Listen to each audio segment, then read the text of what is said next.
Good morning students, welcome to your English class. Today we are studying your chapter 7 that is articles a, n and the. हम आज आपका chapter 7 पढ़ेंगे जो क्या है articles a and the. Articles के बारे में हम पढ़ेंगे. आर्टिकल्स कहाँ यूज़ होते हैं स्टूडेंट्स? जब हम किसी सिंगुलर थिंग के बारे में बात करते हैं तो उसे रिप्रेजेंट करने के लिए, उसे रेफरेंस देने के लिए हम उनसे पहले a, n या फिर the को यूज़ करते हैं. इन्हीं को क्या कहते हैं? आर्टिकल्स. कब यूज़ करते हैं? जब हम किसी सिंगुलर थिंग के बारे में बात करते हैं तो उसे रिफरेंस देने के लिए उससे पहले ए, एन या द का हम यूज़ करते हैं. ओके, तो सबसे पहले हम ए, एन एंड द के बारे में पढ़ते हैं. आर्टिकल्स कितने टाइप के होते हैं? आर्टिकल्स 3 टाइप के हैं. कौन से? ए, एन एंड द. ये 3 टाइप्स ऑफ आर्टिकल्स है. आर्टिकल्स क्या होते हैं? 3 टाइप्स के आर्टिकल होते हैं. अब इसमें क्या है, ये अलग अलग कैटेगरीज में डिवाइड है. ए और एन ये तो क्या है? Indefinite articles. Indefinite articles. और द क्या है? Definite article. The is definite article. यानी ए और एन तो क्या है? इनडेफिनिट आर्टिकल्स और द क्या है? Definite article. ठीक है, इसका मतलब क्या हुआ? ए और एन किसी भी चीज़ के लिए, मतलब किसी पर्टिकुलर थिंग के लिए यूज़ नहीं होता. जैसे a boy, a girl, a table, किसी भी चीज़ के लिए, अ चेयर, किसी भी चीज़ के लिए ए और एन यूज़ हो सकते हैं. जैसे एन आंट, एक चींटी, किसी भी चीज़ के लिए ए और एन का यूज़ हो सकता है. एन अम्ब्रेला, एक छाता. बट जो द होता है वो डेफिनाइट थिंग्स के लिए. जैसे दी ताजमहल, हमें पता है ताजमहल एक ही है, हम एक ही ताजमहल के बारे में बात कर रहे हैं, एक डेफिनेट ताजमहल के बारे में. तो हम वहाँ क्या लगाएंगे? हम ए ताजमहल नहीं बोलेंगे, एक ताजमहल नहीं, उसके बारे में एक डेफिनेट थिंग के बारे में बात कर रहे हैं तो हम क्या बोलेंगे? द ताजमहल. क्या बोलेंगे? द ताजमहल.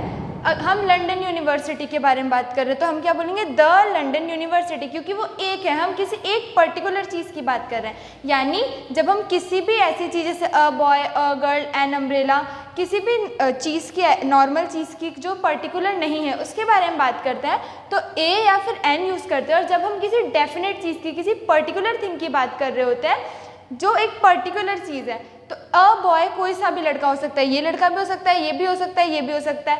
एन अम्ब्रेला, कोई सा भी अम्ब्रेला हो सकता है, ये भी, वो भी, कलरफुल भी, ब्लैक वाला भी, कोई सा भी. और द कब यूज़ होता है? जब हम पर्टिकुलर चीज़ के बारे में बात करें, जैसे द ताजमहल, द यूनिवर्सिटी, किसी पर्टिकुलर चीज़ के बारे में बात करें.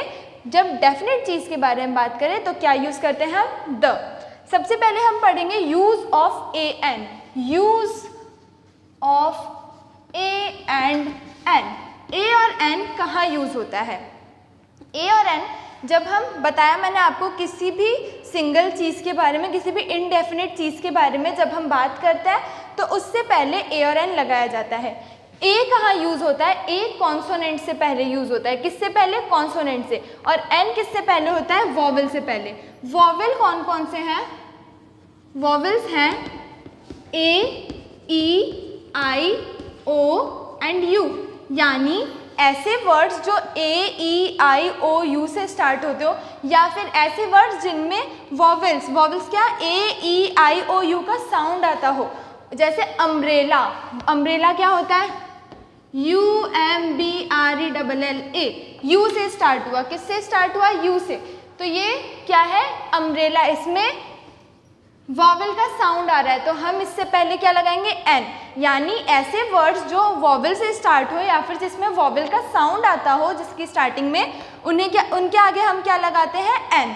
और उसके अलावा ए, ई, आई, ओ, यू के अलावा जितने अल्फ़ाबेट से बचे हुए, B, C, D, F, G, H and so on, इन्हें क्या कहते हैं? कॉन्सोनेंट. तो जो वर्ड्स कॉन्सोनेंट से स्टार्ट हो उनके आगे हम क्या लगाते हैं? ए. क्लियर है सबको? नोट कीजिए. अब हम क्या करेंगे? ए और एन का यूज़ करेंगे. ए कहाँ यूज़ होता है? ऐसे वर्ड्स जो कॉन्सोनेंट से स्टार्ट हो, यानी वॉवेल्स को छोड़ के ए, ई, आई, ओ, यू, ये 5 वर्ड्स क्या है? वॉवेल है. इनको छोड़ के जो भी रिमेनिंग अल्फ़ाबेट्स हैं उनसे स्टार्ट होने वाले वर्ड्स को ही हम क्या बोलते हैं? वॉवेल्स. सॉरी, ये वर्ड्स क्या है? वॉवेल. और इनके अलावा जो भी वर्ड्स हैं, जो भी अल्फ़ाबेट्स हैं, उनसे स्टार्ट होने वाले वर्ड्स के आगे हम क्या लगाते हैं? ए. और वॉवेल से स्टार्ट होने वाले या फिर वॉवेल वाला साउंड करने वाले वर्ड्स के आगे हम क्या लगाते हैं? एन. जैसे कि बैट, बैट में फर्स्ट वर्ड क्या है? B, B is a consonant, तो कॉन्सोनेंट के आगे क्या लगता है? ए, तो a bat. C, C is a consonant, तो a cat. S, S is a consonant, तो ए स्कूल, यानी एक स्कूल। अब इधर आते हैं, ए, ए इज अ वॉवल, वॉवल से स्टार्ट होने वाले वर्ड पे क्या लगता है? एन, एंट, एन एंट, एक चींटी। E, E is a vowel, an eagle. फिर I, I means I is a vowel, ice cream, तो एन आइसक्रीम।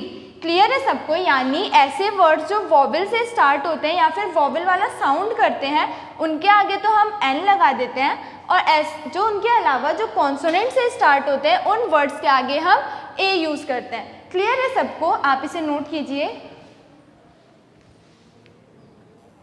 अब इसमें एक पॉइंट टू रिमेंबर थिंग क्या है, यानी ध्यान में रखने वाली बात क्या है? देखिए स्टूडेंट्स, ये कुछ 3 वर्ड्स हैं, ठीक है?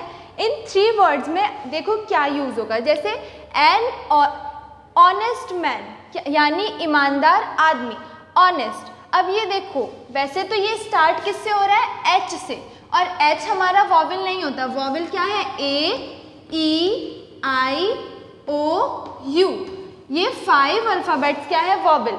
तो एच हमारा वॉवल नहीं है, बट जब हम इसे प्रोनाउंस करते हैं तो हम क्या बोलते हैं? ऑनेस्ट, ऑनेस्ट बोलते हैं, ऑनेस्ट। तो ऑनेस्ट में किसका साउंड आ रहा है? ओ का साउंड आ रहा है। और हम एन कहाँ पे यूज़ करते हैं? ऐसे वर्ड्स में जो या तो वॉवल से स्टार्ट हो रहे हैं या फिर वॉवल का साउंड से स्टार्ट हो रहे हैं। तो ऑनेस्ट में आगे लिखा तो एच है, पर साउंड किसका आता है? ओ का। ऑनेस्ट किसका? ओ का। और ओ क्या है? एक वॉवल है, इसलिए हम ऑनेस्ट मैन के आगे एन लगाते हैं। क्यों? क्योंकि ये स्टार्ट तो कॉन्सोनेंट से हो रहा है, बट जब हम इसे प्रोनाउंस करते हैं, जब हम बोलते हैं तो कैसे बोलते हैं? ऑनेस्ट मैन, यानी इसकी स्टार्टिंग में साउंड किसका आ रहा है? ओ का। ऑनेस्ट, ऑनेस्ट में ओ का साउंड आ रहा है, और ओ क्या है? वॉवल। तो जब भी वॉवल से स्टार्ट होते हैं वर्ड या फिर वॉवल का साउंड से स्टार्ट होते हैं तो हम आगे क्या लगाते हैं? एन। इसीलिए जब ऑनेस्ट मैन आता है तो हम आगे क्या लगाते हैं? एन। एन ऑनेस्ट मैन, एक ईमानदार आदमी, ठीक है? तो जब भी वर्ड जो अगर कॉन्सोनेंट से भी स्टार्ट हो रहा है बट उसमें साउंड किसका आ रहा है? वॉवल का, वॉवल का साउंड आ रहा है, तो हम क्या बोलते हैं उसको?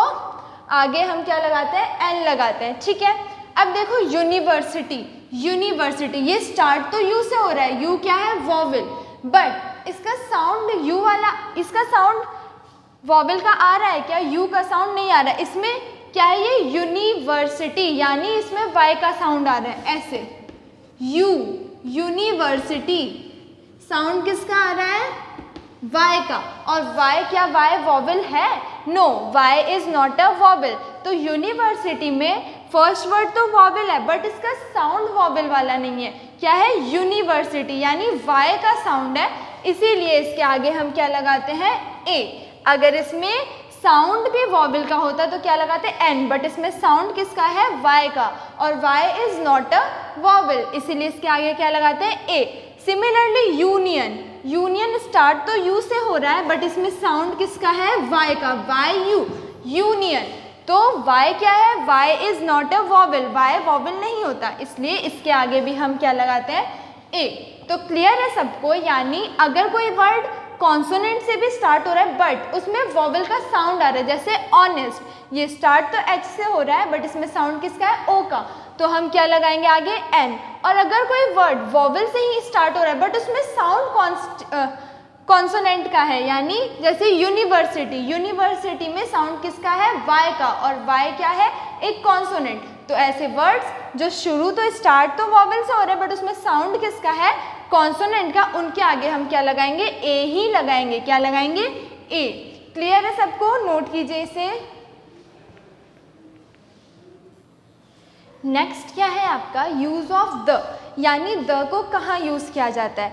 द क्या है? द जब हम किसी डेफिनेट चीज़ के बारे में, किसी एक पर्टिकुलर चीज़ के बारे में, किसी एक ही चीज़ के बारे में उसको शो करते हुए बात करें तब हम उनके आगे क्या लगाते हैं? द। जैसे कि मैंने बोला था अ गर्ल, अ गर्ल कोई सी भी लड़की हो सकती है, हम किसी की भी बात कर सकते हैं, बट जब हम किसी एक पर्टिकुलर के बारे में बात करें तब हम क्या लगाते हैं, द। जैसे कि अगर हम जानवरों की बात करें तो डियर इज़ अ एनिमल, तो डियर क्या है, एक एनिमल है, हमने क्या लगाया, ए। डियर इज़ अ एनिमल क्या लगाया हमने, ए लगाया। बट जब हम पूरे पर्टिकुलर ग्रुप में से सिर्फ एक की बात करें, एक के बारे में, डियर क्या है, बहुत तेज भागता है, तो द डियर रन्स फास्ट। इतने सारे एनिमल्स हैं, उनमें से हम एक स्पेसिफिक डियर के बारे में बात कर रहे हैं, हिरन के बारे में बात कर रहे हैं कि वो तेज भागता है। बहुत सारे एनिमल्स हैं, उनमें से हमने किसकी बात की, डियर की बात की। सिर्फ जब एक की, एक डेफिनेट की जब हम बात करेंगे तो हम क्या लगाएंगे, द, यानी द डियर रन्स फास्ट। अब जैसे हमारे पास बहुत सारी रिवर्स हैं, तो हमने बोला अ रिवर यानी एक नदी, बट जब हम किसी एक पर्टिकुलर रिवर के बारे में बात करें, जैसे कि गंगा, गंगा उस रिवर का नाम है, हम एक रिवर के बारे में बात कर रहे हैं, तो हम क्या लगाएंगे, द, यानी द गंगा। अगर मैं बोलूँ अ रिवर इज़ फ्लोइंग, अगर मैं किसी भी रिवर की बात करूँ तो अ, बट जब मैं एक specific that Ganga is flowing, तो क्या लगाऊंगी मैं, द गंगा, द गंगा।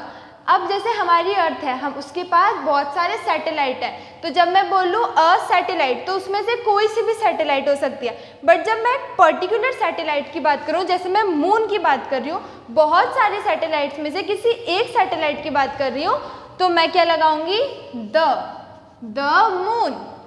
और जैसे मैंने बात की एक मॉन्यूमेंट की, एक बिल्डिंग की, आगरा है, आगरा में बहुत सारी बिल्डिंग्स हैं, तो मैं ए बिल्डिंग बोलूँगी, क्योंकि मैं बहुत सारी बिल्डिंग्स की बात कर रही हूँ, तो ए बिल्डिंग में कोई सी भी बिल्डिंग आ सकती है, कोई सा भी। मैंने बोला ए मॉन्यूमेंट, तो उसमें कोई सा भी मॉन्यूमेंट आ सकता है, आगरा फोर्ट भी आ सकता है, ताजमहल भी आ सकता है, कोई और भी आ सकता है, कुछ भी आ सकता है। बट जब मैं किसी एक पर्टिकुलर मॉन्यूमेंट की बात करूँगी, किसी एक पर्टिकुलर बिल्डिंग की बात करूँगी, तो मैं क्या लगाऊंगी, द। जैसे द ताजमहल, अगर मैं बोलूँ अ मॉन्यूमेंट, तो कोई सा भी मॉन्यूमेंट आ सकता है, ताजमहल, रेड फोर्ट, कोई सा भी आ सकता है, कोई सा भी, जैसे कुतुब मीनार वगैरह, कोई सा भी। बट जब मैं एक पर्टिकुलर की बात कर रही हूँ, द रेड फोर्ट, क्या, रेड फोर्ट यानी लाल किला, तो मैं उस पर्टिकुलर की बात कर रही हूँ, तो मैं क्या लगाऊंगी, द ताजमहल, यानी मैं ताजमहल की बात कर रही हूँ, तो मैं क्या लगाऊंगी, द। तो जब हम किसी डेफिनेट, किसी पर्टिकुलर चीज़ के बारे में बात करते हैं, तो हम उसके आगे क्या यूज़ करते हैं, द। तो क्लियर हो गया सबको कि ए, एन एंड द कहाँ यूज़ होता है। ए हम इनडेफिनेट वर्ड्स के लिए यूज़ करते हैं, ए एंड एन। ए तब यूज़ होता है जब हमारा वर्ड कॉन्सोनेंट से स्टार्ट हो, और एन तब यूज़ होता है जब वर्ड वॉवल से स्टार्ट हो। और द कब हम यूज़ करते हैं, जब हम किसी डेफिनेट चीज़ के बारे में बात कर रहे हो, किसी पर्टिकुलर चीज़ के बारे में बात कर रहे हो। तो आई होप आप सबको क्लियर हो गया होगा ये टॉपिक। अगर आप लोगों को कुछ भी डाउट है तो आप वीडियो के कमेंट में कमेंट कर सकते हैं, ताकि मैं नेक्स्ट सेशन में आपका जो डाउट है उसे क्लियर कर दूँ। ओके स्टूडेंट्स, घर पे आप सब इस चैप्टर को रिवाइज कीजिएगा। I will see you in the next class. Thank you.